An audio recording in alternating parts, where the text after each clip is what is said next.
This is the Truth Network. Weather started getting rough. The tiny ship was tossed. When a car is down on its luck, when it breaks, overheats, it gets stuck. That's when she does her stuff, and her stuff is more than enough. That's when you call a tow truck. To tow, to tow, to tow, to tow, to tow, to tow, to tow, to tow, to tow, to tow, to tow truck.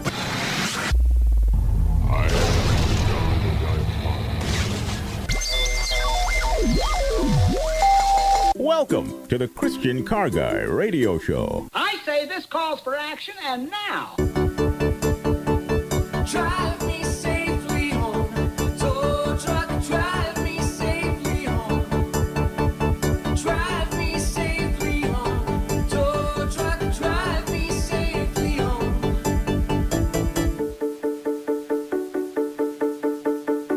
When a car is down on its luck, when it breaks, overheats, it gets stuck. That's when she does her stuff, and her stuff is more than enough. That's when you call a tow truck. To tow, to tow, to tow, to tow.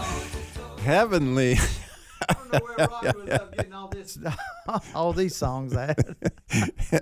Heavenly tow truck today on the Christian Car Guy Show. How fun is that? And when you think about it, or as I was thinking about Mark chapter 4, a fairly familiar story, one of the fundamentals, I think, as far as Jesus stories. A heavenly tow truck is what we're talking about. But in the meantime, we would love for you to call in today. Again, and we're so honored to have you listening. And, of course, I'm here today with my good friend Jerry from Ray's Bobby Shop and Wrecker Service. That's a tow truck, if you didn't know Wrecker Service. It is. So, I bet you're like me that you've been in a situation that just looked horrible. And all of a sudden, man, here they came. And they told you like you didn't think there was any way out of this one. 866-348-7884. 866-348-7884. Or maybe, God pulled you out of the mud or a ditch, as my friend put it. There was something that you thought you were stuck, but God had other plans. So in this case, in Mark chapter 4, as we just read this story, I want you to listen to it maybe with fresh ears. It says, in that same day, when the evening had come, he said to them, let's pass over to the other side. In Matthew, by the way, it says he commanded them. We're going to the other side. Be interesting to see how he actually said it. And when they'd sent away the multitude, they took him even in the boat or the ship. And also there were other little boats. And when there arose a great wind, and the waves beat into the ship, so that it was now full. What? I don't remember that before. Like the boat, I knew it was getting full, but full? Now, there, you may have known that Jesus was asleep in the transfer of the back of the boat on a cushion. Well, that cushion was getting wet. And now in the back of the ship, asleep on a pillow, they awake him and said, Master, care thou not? Don't you care that we perish? Have you thought that? Maybe you didn't say it. Like, Jesus, don't you care? This is going on in my life right now. Isn't that? Don't you care? And he arose and he rebuked. It's fascinating, that word that he uses there. He rebuked the wind and the sea. Now, he just didn't rebuke the wind that it would stop, but maybe you've been out in the ocean. When the wind stopped, the ocean doesn't stop. Okay, I mean, it's one thing that still coming. Right, the waves are still coming. So it says that he did both, and it says, and they ceased, and there was a great calm. That word in Greek is actually mega. There was a mega calm. Right? Pretty darn calm, right? Pretty darn calm. And they said to him, why are you, and he said to them, the disciples, why are you so fearful? How is it that you have no faith? And, they were scared a minute ago when the boat was sinking. And I don't know, you know it, but once the boat's full like that, it can capsize. And you're in the middle of a storm where you can't swim. Yes, it's only 13 miles across, the Sea of Galilee, but that's 7 miles. If they're out in the middle, it would be a long swim if in a storm. But after he did that, they were even more scared. And they were exceedingly scared and said to one another, "What manner of man is this that even the wind and the sea obey him?" Right? So it's fascinating to me. That's a great question, right? What manner of man is this? And I wonder, also you can call in with this. Have you ever been terrified? Like of God or Jesus? In other words, the fear of the Lord is the beginning of knowledge. And sooner or later, for a lot of us, you've had that experience where, oh my goodness, I mean, what? And I think that's an aspect of God that we don't want to miss out. You might remember in C.S. Lewis's, book, The Chronicles of Narnia, where, Lucy asked Mr. Beaver, is he safe? Is Aslan safe? And he goes, "Oh, he's not safe. He's not safe, but he's good. But he's good, but he's not safe." It's a fascinating thing to think of the power. I mean, that even the wind, I mean, if you're in this little boat and now you're in the boat with a man that can stop the wind and it's ocean like that, like calm, like boom, the whole world changes that quick. Like, it's a pretty, it gets in a little different idea of the fear of the Lord. Like, oh my gosh, like what in the world am I involved in? We would love to hear your take. 866-348-7884. There's a whole lot to think about. And of course, we would love to hear yours. But, some things that caught my attention, obviously, is maybe not so obviously. What's the beginning of this story? Why was he even going over there, and why didn't he tell anybody? Well, it's a significantly huge part of the story. He was going over there to save a guy. In fact, he was going over there to save one of the most wretched, horrible situations that you could possibly imagine yourself. This man was demon-possessed, not by one, but by a legion. He was so tore up that they couldn't even keep him with metal, what do they call the bracelets, whatever. Shackles. Shackles, and he just broke those things like they were nothing, and he would cut himself and scream and howl and yell. And, Jesus was on a rescue mission and even told the guys, we're going to the other side. And so there was a promise right there, and you do realize that the church has said for years, Jesus is in your boat, right? And the idea of that is clearly he's going to get you to the other side, and this is a matter of faith, right? And it's not faith looking backwards, it's a faith looking forwards.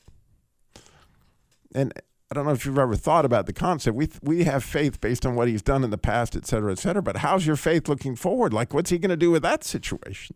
And that's what he's really calling the disciples to in this story, is to take your faith and put it out ahead of the thing, because, hey, we're on our way to rescue a guy that is really in bad shape, really, really bad shape. And again, when all the other disciples are hearing the wind of that storm and all that howling, he's hearing this guy's howling, and he's saying to the storm, actually the words in Greek, shut up. It says to be muzzled. It's fascinating. He doesn't, and it's almost as if the storm came as a demonic assault on him to keep him from going over there. It's like, we're going to put on a amphibious assault against you, because he didn't tell the storm to necessarily, in fact, both words where he said, peace, be still. That's what it says. Well, that word peace is to hold your peace, which means be quiet. And then he says, muzzle yourself. Okay, or in the vernacular that most of us say, shut up. Now you just picture, right? He's asleep, right? He's rubbing the sleep out of his eyes, and he's telling this. He's clearly telling the sea, and like, no. And the point of that is, you're hearing all those voices right now that tell you, man, you're not going to get through this financial crisis you're in.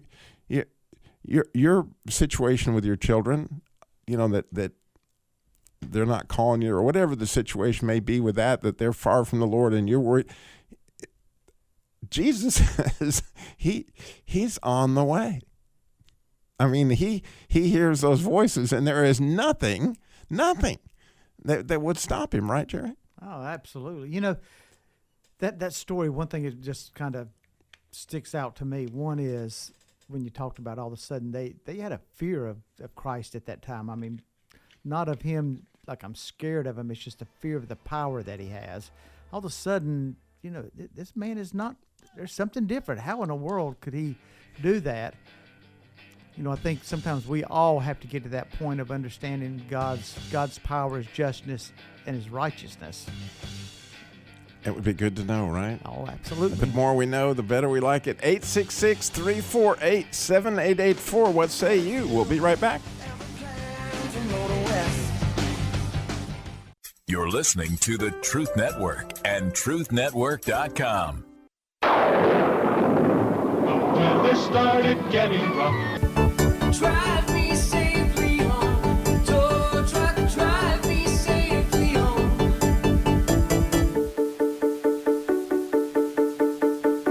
When a car is down on its luck, when it breaks, overheats, it gets stuck, that's when she does her stuff. And her stuff is more than enough. That's when you call a tow truck. To tow, to tow, to tow, to tow. Heavenly tow truck today on the Christian Car Guy Show. We're having fun with this idea. And maybe you tried to call in a few minutes ago and it was busy. By all means, try again. 866-348-7884, 866-348-7884. If you have that heavenly tow truck story, or maybe you had that fear of God story, or maybe you had a real tow truck story where you felt like it was God that was coming to pull you out of the ditch in like a real car situation. Like I had one of those one time. Like a man came from nowhere and just bailed me out of a horrible situation. You can't explain it. How exactly that happened, I don't know, but I know God sent him, whoever he was. Yeah, Robbie, I'm going to real quick share a story. This happened to me on a mission trip. When I just got back from Jamaica, we're on the island an hour and a half, and we're heading up the mountain to Mandeville. And if you've ever gone there and had to rent any what they call buses, they're these Toyota and Nissan vans. And they drive on the wrong side of the road. Drive on the wrong side. The seat and the steering wheel's on the wrong side, everything. So you get in there and you get behind the wheel, and first thing my brain is trying to recalibrate everything. We're going up the mountain, like I said, about an hour into the trip, which is 3.5 hours to Mandeville. And I had a double blowout. Both tires on the left side blew out, running about 60 miles an hour. Well, these roads are a lane and a half at best. When that happened, it instantly jerked me to the left, which would have put me off the road. And there was a lot of Jamaicans walking on the road and that kind of stuff, because it was coming up to a little area that had a lot of the little village markets and stuff and little huts outside. Yeah, that's a horrible. So I jerk it back to the right. When I did that, I realized there was a truck coming at me. Okay, I've got a van load of people from my church, and they're screaming. So then I decided I had to go back to my left. So I turned back to the left, and I'm trying to get slowed down because it really felt like I was like the van was on a flip because of. Right, of course. So I finally said, Lord, I pray there's no Jamaicans on the side of the road here, or I hope that they hear me coming. So I go off to the road. Dust is flying. Parts are flying off the van because it's beating everything to death. I come sliding in, and there was a little market there. Both tires blown on the left side. Instantly, I mean, the woman come out that ran the market and the little store and stuff, and all the guys, everybody in the van got out, and they were all kind of shaking. Van behind me, and out of nowhere, this Jamaican guy. Well, first thing when I get out, a Jamaican comes running up to me and says, "Hey, brother, you don't drive like a white man." And I really wasn't sure what that meant, but all I knew I was still alive. But is God watching over me? This guy come out and he says, it happened right in front of my business. I have a garage, which was just his garage was a nice tree that made shade, and they were out there working on cars. But he came up and helped get helped me get tires changed. We had to take a spare tire off of one of the other buses so I could get 2 tires on this one. And man, I'm gonna tell you what, if it hadn't been for him in that one spot, because also she allowed, her house was behind her little hut store, and she took some of the women that needed to go to the bathroom up to her house and stuff. And it was very, I mean, just saw Jesus working there. And also just that gentleman to come, man, he was down in the dirt and on the ground crawling and stuff. And, you know, there's no pavement around there. So you're in the dirt, and it had been raining. And so it was kind of muddy here and dusty there. But you know what? When I got away from that, I pulled out and I said, man, God is good, because it could have happened anywhere on this road. Oh, and it could have been. Oh, yeah. If it pulled you left right then when the truck was, you know, it would have been a catastrophe. Yep. So I know this has happened to you, and you want to call in. I'm going to give you the number. It's 866-348-7884, 866-348-7884. It's miraculous. You obviously want to give God the glory for it. Those are the opportunities that, man, when I think about that, because you're in a place where you're totally uncalibrated, period, because you're not in your own element at all. You're in a foreign country, and it's a little scary to begin with, because every place in Jamaica is not completely safe. Yeah, when you go off and you know we was having to come to a stop, my prayer is, you know what, I hope this is a safe area, and I hope, and it was just, I mean, it couldn't have been any better. Now, I did have a couple of people in my bus that this was their first mission trip. I know this, that they were probably thinking, how much would it cost me to give him to turn this thing around and take me back, get the next plane out? But man, God bless the whole trip and stuff. So, but yeah, that was a time that absolutely God had, grace of God, things turned out wonderful. Oh, absolutely. Absolutely. And, you know, I have had, like I said, similar experiences like that. But just again, I loved what it says in that song. Take me home, tow truck. You know, when I was a kid, a friend of mine just got his driver's license, and at the time I lived in New Mexico, and we went up fishing in the mountains, and it was a dirt road, and it started to rain, and he had no experience, and he drove this truck right off the cliff. I mean, seriously, you dirt road in the mountains, you go off the cliff and, you know, down, slam into a tree and stop. Thank goodness, because I don't know what would happen. But man, when you were in that rescue vehicle, and there was just this sense of peace that had happened from, like, man, we're going to die, is just trauma. But then all of a sudden, you're in the rescue vehicle, whatever that may look like. It may have been a boat for you. It may have just been, you know, somebody's car that was taking you from a bad experience. But take me safely home, right? That's what they said in that song. And clearly whoever wrote the song had been in that situation to where, you know, you're vulnerable and you're out there. And God is going to bring you home. 866-348-7884, 866-348-7884. We're going to go to the mailbag when we come back, because we have some questions we want to answer from some listeners out of Ohio. 866-348-7884. Give us a call.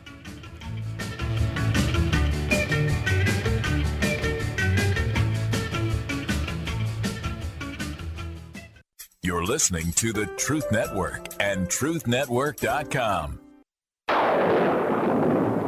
When they started getting rough, Drive me safely home. Tow truck, drive me safely home.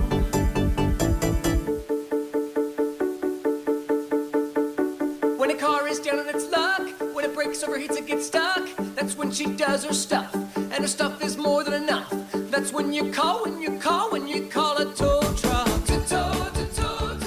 Heavenly Tow Truck today on the Christian Car Guy Show. How fun is that? Maybe you have a story along these lines when you were down on your luck, whatever that may be, and a car or, you know, and a Heavenly Tow Truck showed up. We love testimonies. We'd love to hear your story. 866-348-7884. I got to tell you that So blessed this week. We had 2 cars donated to the Jesus Labor Love. For those of you who are not familiar, the Jesus Labor Love is car repair labor and sometimes a car for single moms, widows, and families in crisis. It's a 501c3 that's part of the Christian Car Guy Show. And we're so blessed by the donations, which have been rich again this year. And the cars, I don't know that we've ever had more cars donated than we've had this year. And but we've had more needs. There's still a waiting list, believe me.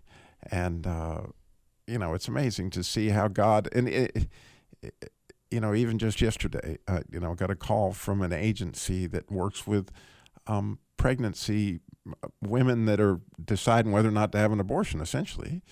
And they had a mom that was her need. I mean, in order to keep the baby, she had to have transportation and blah, blah, blah. And what an honor it is that your donations, your prayers, and all for the Jesus Labor Love would come in and help. That was a heavenly tow truck for her, I can assure you.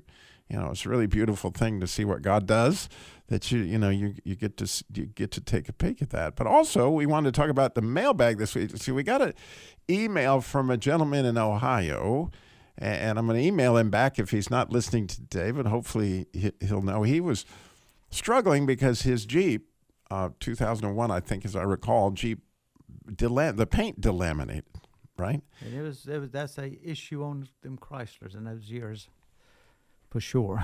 Yeah, and it's a horrible looking thing, when you see the paint's peeling off, and maybe you've had that happen with a car, and part of the paint's peeling, part of it's not peeling, and it looks horrible.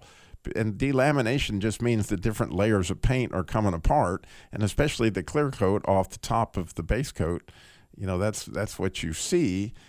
And the challenge is that it's phenomenally expensive to fix it in an older car like that, and to fix it right. As we talked about on the phone with, I told Jerry the situation, and I'll let Jerry explain, kind of what you can do if you have to do something. But in my case, Robbie would do nothing because you're kind of in that boat.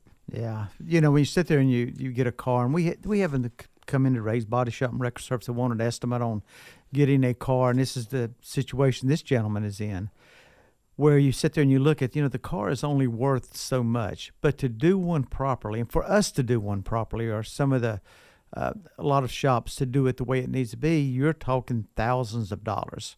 So would you want to put $4,000 or $5,000 in a paint job on a $4,000 vehicle? I would advise not to, unless there's some kind of sentimental reason you think you're going to keep this thing forever, or something, right? Or for whatever reason. It need to be more than just the value in it just being a car. So, the options are, is there anything that you can do real cheap, not to get it back to way it showroom look and everything, but I would suggest there's plenty of discount paint facilities out there. And I will always say, you get what you pay for.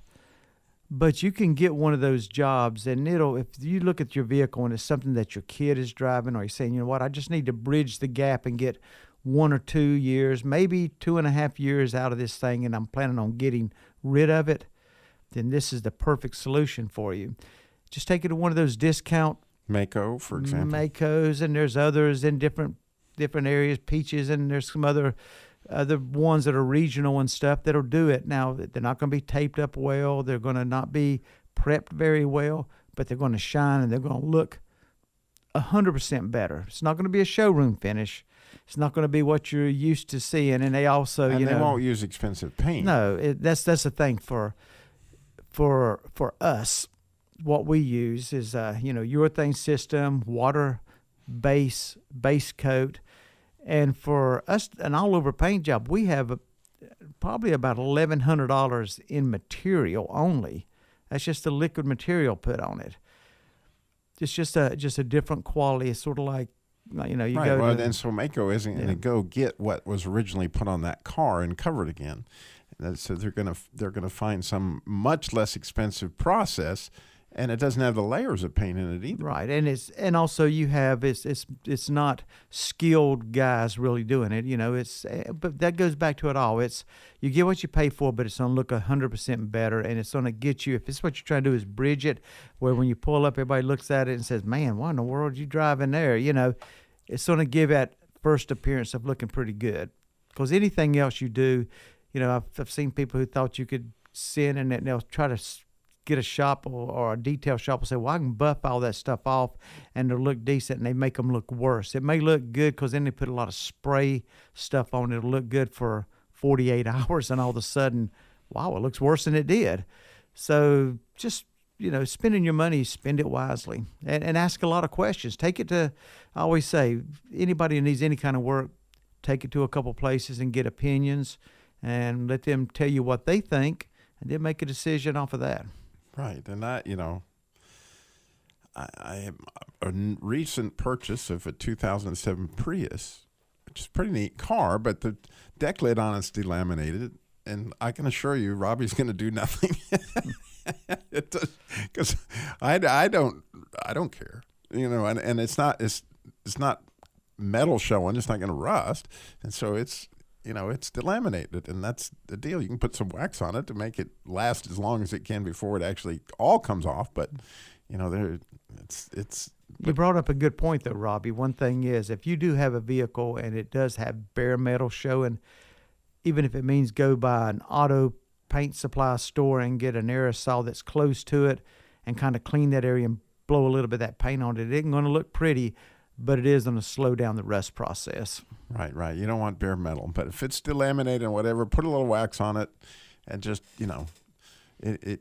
just enjoy the ride. Enjoy the ride, which I'm doing. I'm learning all sorts of things about hybrids I did not know. That's really pretty exciting stuff. They're genius, the stuff that goes into that. So have fun. Anyway, getting back to our Heavenly Tow Truck story, right? As we're discussing this, and I would love for you to call in with your story. 866-348-7884, 866-348-7884. One of the things I said, that one of the amazing questions in this story is, who is this that can calm a storm? I mean, really, you know anybody like that? I mean, who is this? And fortunately for you and me, if you've accepted Christ and he's in your life, he's in your boat with you, and he's telling you you're going on the other side, and he's got a purpose, and you're going, and you might as well have fun because you're going, and you can. There's going to be some storms, but he's going to be in the storm with you, right? That's the difference. That's the difference between a follower of Christ and a believer, and those that aren't, is who's in the boat with you. Right, and he has a purpose for that storm. He has a purpose for the journey. Clearly, this storm was to teach us all about pushing our faith forward. Wait a minute, Jesus said we're going to the other side. What part of this do you not understand? You're going to make it. You're not going to die, and you're really not. If he's in your boat, you're not gonna. I mean, you're going to live eternally. I mean, that's the ultimate picture right there. But nonetheless, I was praying one night. I have to tell this story because I've experienced this, and I would even counsel people to try to see this side of God, to where he does terrify you. But I was praying, and he showed up in this particular prayer, and it scared me out of my socks. I just know I was absolutely terrified just for this presence. Somehow or another, my spirit knew, he's here. and what he said, simply, Robbie, what do you want? And I honestly was just totally glib, like, oh my goodness, this is Jesus. He's here. I'm terrified. I'm on my face, literally. And his question is, what do you want? And I glibly said, I just want to serve you. And he said, oh. And he just kind of like, oh. And all of a sudden, things started to flash before my face of my whole life. And, like what they're talking about, your stories written in books. Oh, yeah, it is. I'm going to tell you, I've had the experience, and I've seen it. Like, it's going to come at you, and you can see it, and it's all there in unbelievable detail. But that's another experience of who is this? Well, we got Ruth in Richmond has a story. I'm very excited about her story. Hopefully she'll hang on for us through the break, but we need your story. 866-348-7884. 866-348-7884. We'll be right back. You're listening to the Truth Network and truthnetwork.com. Weather started getting rough. Drive me safely home. Tow truck, drive me safely Heavenly home. Tow Truck today on the Christian Car Guy Show. And we are interested in your story. We would love you to call us at 866-348-7884, 866-34-TRUTH. We have Ruth is in Richmond as a story for us. Ruth, you're on the Christian Car Guy Show. Good morning. Hi, Robbie. I'm Kevin's mother, and I'm laughing this morning. The Lord has really given me the joy of the Lord. Oh, good. But anyway, Kevin drove all the way from Florida with a check engine light on his car. This was back about 4 years ago, and he was doing sermons and singing songs. Of course, Mama didn't know that the check engine light was on. And actually, he had to go back to Florida after that, again, in that same car. But when he came back, Mama had to pay $9,000 Oh, wow. for a new transmission. And he's so like National Lampoon, you know, he loves that show. But anyway, but he's been blessed. I mean, I don't know how we've made it, to tell you the truth. He's still got the same car, and it's over 200,000 miles. That's why I've been calling sometime. I'm the widow. Because I'm putting out the money. All right. He was going in the bank, you know, up here in Richmond, and I said, well, why are you going in all the time and talking to that lady? And he said, well, because my car window doesn't work now. I said, oh, my gosh, Kevin, you've got to get that fixed. So he went to the place where he works, and I said, well, how much is that going to be? And he said, over $300. They've got to order the part. I said, oh, my gosh, just to put a window up and down. And so after that, one morning, his car wouldn't start. He came back in. He said, Mama, the car won't start. I'm going to have to jump it. And somehow they just combined everything, and they didn't charge him hardly for the window. I think they just didn't want to fool with it. And the whole bill was like $150. I said, well, Wow. my God, those tires must have been doing something, because the window got fixed, and he had to get a new battery, too. So praise God.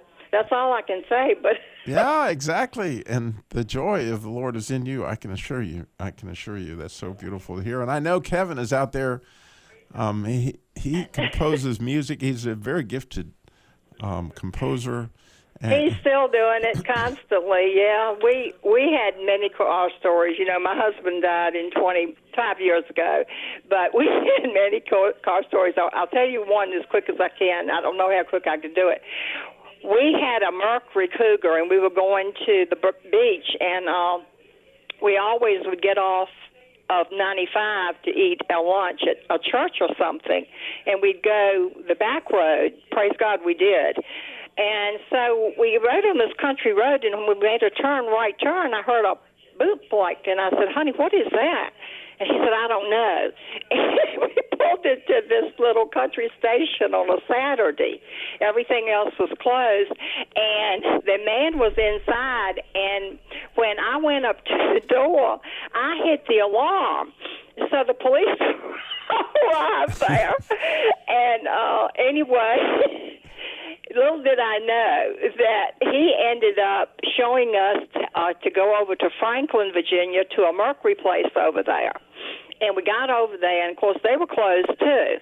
But there was a lady over there driving a Mercury, and she said, there's a food line over here, and you're losing oil. We were losing oil from the car constantly.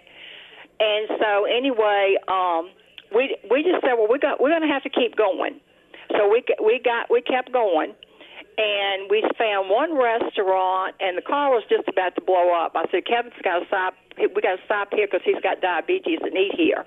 And then we went on down the road, and the car was starting to smoke. We were stopping and putting oil in it and yeah. oil in it. We bought a whole case of oil.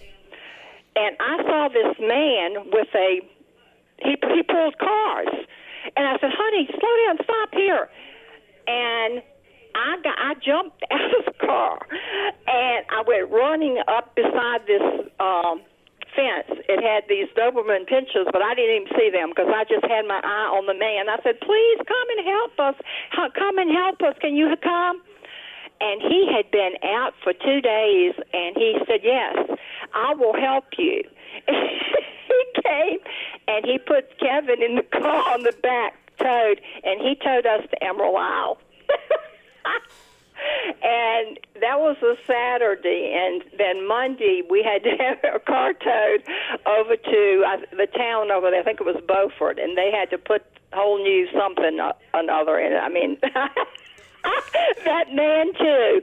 He had not been a Christian, but he had become a Christian, and. I mean, we talked about God. This was the man with the Doberman we didn't get pincers that till and 11 o'clock at night.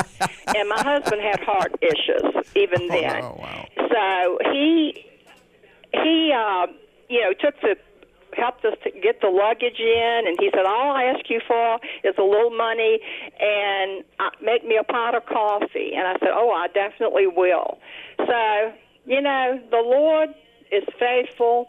I just don't know. It was quite a storm, I can tell you. We can't always see him, but he's working for his children, just like we love and work for our children, and do things for our children. And there's so many morals to your story. Yeah, one of those and is my husband had the car, looked at before it left, but just these kind of things would happen to us. So. Yeah. Well, thank you for your call as always, Ruth. God bless you and Kevin. I appreciate you so much. Thank you. Have a great weekend. Bye-bye. So, there's morals to this story as don't drive, for goodness sakes, don't drive when a red light is on, like an oil light. Don't do that. I mean, it costs you so much more than if you just pull over and get the heavenly. It checked, yeah. And even a yellow caution light like check engine, right, can mean something. It could mean that you just have an oxygen sensor or something that, I understand a lot of people are driving around out there with check engine lights on, but you just heard from her what happens because sometimes it's something in the transmission, which also will turn on a check engine light for whatever reason. They don't say check transmissions. And if you do that in certain circumstances and you drive it too long, it can really cost you some money. So those things are all part of the equation, right?